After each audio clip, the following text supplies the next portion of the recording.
Assalamualaikum warahmatullahi wabarakatuh. Nama saya Dwi Rahmayanti. Di sini saya akan memaparkan sedikit penjelasan tentang logika dan penalaran hukum. Logika dan penalaran hukum merupakan suatu kegiatan yang dilakukan dalam rangka mencari dasar hukum dari peristiwa hukum. Dasar hukum ini dapat berupa norma-norma ataupun pasal-pasal dari peraturan perundang-undangan yang berlaku. Kemudian bagaimana jika norma-norma tersebut bertentangan satu sama lain? Untuk menyelesaikan masalah ini, para hakim khususnya di Indonesia menggunakan 4 cara. Yang pertama yaitu melihat bagaimana susunannya dari hierarki peraturan perundang-undangan. Kemudian yang kedua meninjau atau melihat dari peraturan-peraturan sebelumnya. Yang ketiga, melihat asas-asas yang berlaku di masyarakat. Kemudian yang keempat yaitu melakukan penemuan hukum. Baik, sebelum kita membahas logika dan penalaran hukum lebih lanjut, di sini kita akan membahas ilmu hukum sebagai ilmu sui generis. Ilmu hukum dapat dikatakan sebagai ilmu yang memiliki karakteristik yang berbeda dari ilmu yang lainnya, atau dengan kata lain memiliki karakter sui generis. Ilmu hukum dalam perkembangannya selalu diperdebatkan keabsahannya sebagai ilmu, baik oleh ilmuwan dalam bidang sosial maupun ilmuwan yang berkecimpung dalam bidang hukum itu sendiri. Dari segi objeknya, ilmu hukum dibedakan atas ilmu hukum normatif dan ilmu hukum empiris. Tiap lapisan ilmu hukum memiliki karakteristik khusus mengenai konsep eksplanasi dan sifat atau hakikat keilmuannya. Gidsels dan Mark van Hook mengemukakan lapisan hukum, yaitu pada filsafat hukum, yang kedua pada teori hukum, yang ketiga pada dogmatik hukum, dan yang keempat pada praktik hukum. Selanjutnya kita akan membahas kaidah hukum dan bahasa hukum. Kaidah hukum adalah kaidah atau peraturan yang dibuat atau yang dipositifkan secara resmi oleh penguasa masyarakat atau penguasa negara yang mengikat setiap orang dan berlakunya dapat dipaksakan oleh aparatur penegak hukum itu sendiri, sehingga berlakunya kaidah hukum dapat dipertahankan. Menurut sifatnya, kaidah hukum dibagi menjadi dua, yaitu hukum yang imperatif. Maksudnya kaidah hukum itu bersifat a priori harus ditaati, yang bersifat mengikat dan memaksa. Artinya apabila seseorang hendak melakukan perbuatan X, maka ia harus mentaati kaidah-kaidah hukum tertentu yang berhubungan dengan perbuatan X. Yang kedua yaitu hukum yang bersifat fakultatif. Maksudnya ialah hukum itu tidak secara a priori mengikat atau hanya sebagai pelengkap. Artinya kalau kita atau seseorang hendak melakukan perbuatan Y, maka orang itu tidak boleh tidak mentaati atau mentaati kaidah-kaidah hukum tertentu yang berhubungan dengan perbuatan tersebut. Kemudian berdasarkan isinya, kaidah hukum dibagi menjadi 3, yaitu kaidah hukum yang berisi suruhan, yang kedua kaidah hukum yang berisi larangan, dan yang ketiga kaidah hukum yang berisi kebolehan. Kemudian landasan sah atau tidak berlakunya hukum ini terdiri dari 3 landasan. Yang pertama landasan sosiologis, yang kedua landasan filosofis, dan yang ketiga landasan yuridis. Contoh dari kaidah hukum adalah asas legalitas yang menyatakan bahwa tidak ada suatu perbuatan yang dapat dihukum kecuali sebelumnya sudah ada undang-undang atau hukum yang mengatur tentang boleh tidaknya perbuatan ini dilakukan. Kemudian bahasa hukum. Bahasa hukum adalah bahasa aturan atau peraturan yang bertujuan untuk mewujudkan ketertiban dan keadilan dalam masyarakat, untuk mempertahankan kepentingan umum dan kepentingan pribadi di dalam masyarakat. Namun karena bahasa hukum ini adalah bahasa yang modern, maka dalam penggunaannya kita harus tetap terang, monosemantik, dan memenuhi syarat estetika bahasa Indonesia.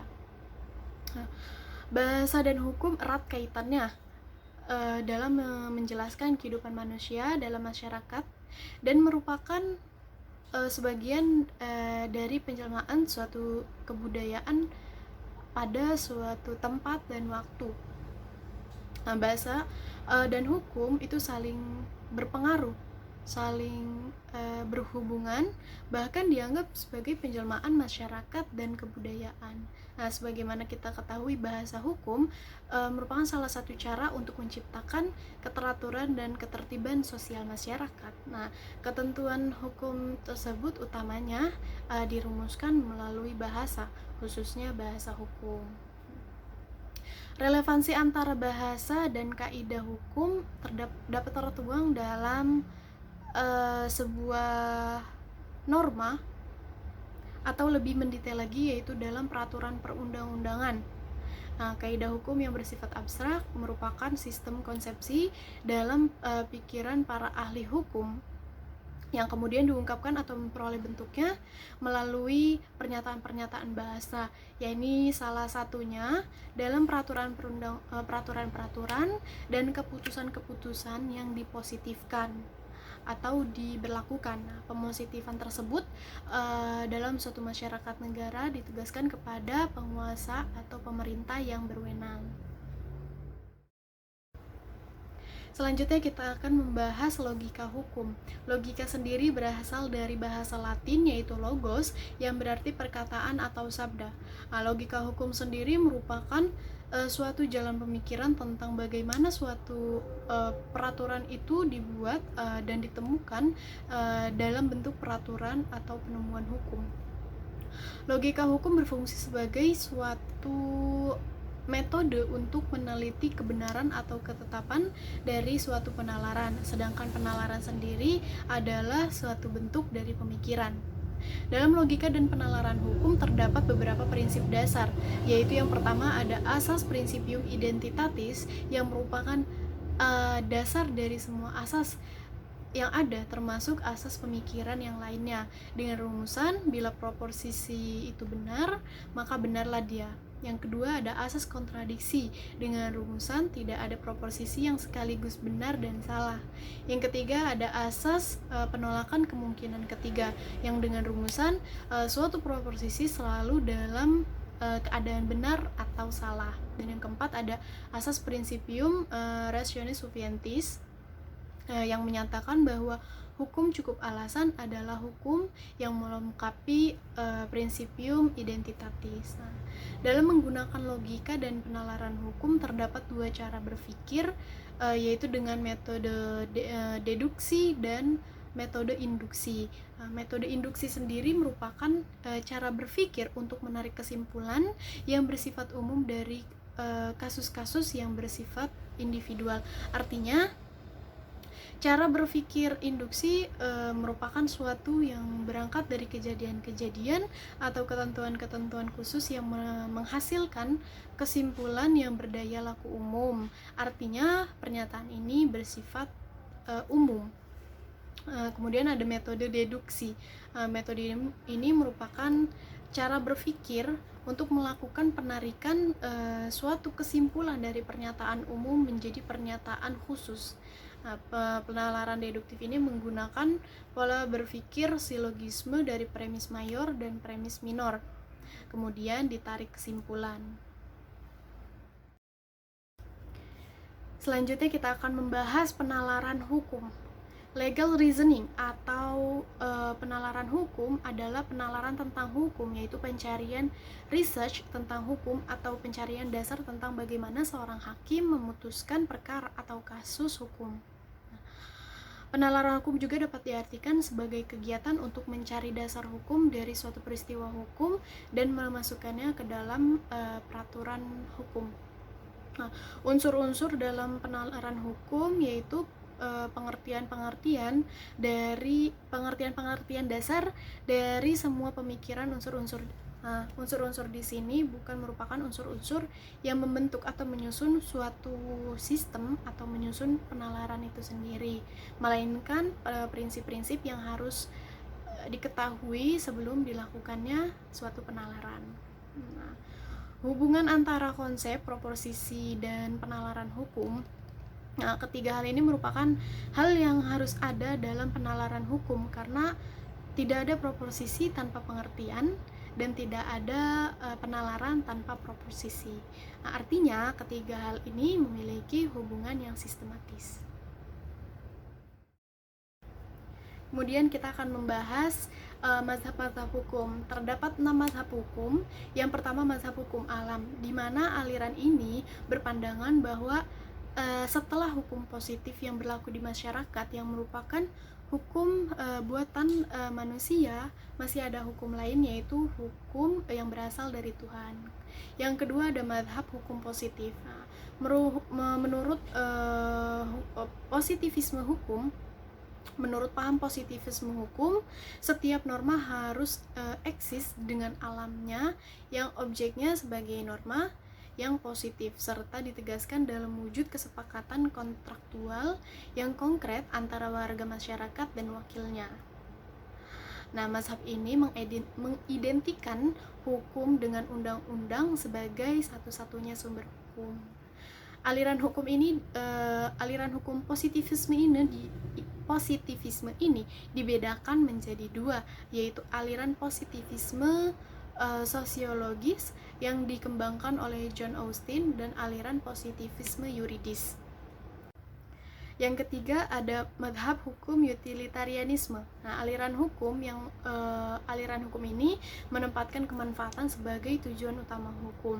Kemanfaatan yang dimaksud dalam aliran ini adalah kebahagiaan atau happiness. Kebahagiaan ini diupayakan agar dapat dinikmati oleh sebanyak mungkin individu dalam masyarakat. Beberapa contoh tokoh pendukung dalam aliran ini yaitu ada Jeremy Bentham, John Stuart Mill, dan Rudolf von Jhering. Yang keempat ada mazhab sejarah yang dipelopori oleh Savigny. Pada prinsipnya merupakan mazhab yang melihat keterkaitan antara hukum dan masyarakat. Nah, dalam arti bahwa mazhab ini atau aliran ini menolak hukum itu dibuat oleh pemerintah atau penguasa. Dan yang kelima ada mazhab sociological jurisprudence. Nah, aliran ini menegaskan bahwa hukum yang baik adalah yang sesuai dengan hukum yang hidup di dalam masyarakat. Nah, aliran ini memisahkan secara tegas antara hukum positif dan hukum yang hidup di masyarakat. Yang terakhir ada mazhab pragmatikal legal realism. Nah, mazhab ini menghendaki hukum menghubungkan kedua belah sisinya, yaitu fakta-fakta dan kehidupan sosial. Pada dasarnya tidak ada mazhab realism, yang ada adalah gerakan. Karena realism adalah suatu gerakan yang menekankan pada evolusi bagian-bagian dari hukum dengan memikirkan akibatnya. Kemudian kita akan membahas analisa terhadap konsep-konsep hukum.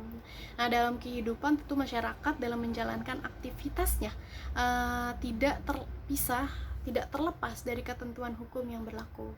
Nah, dalam pelaksanaannya, dari norma hukum tersebut menimbulkan adanya beberapa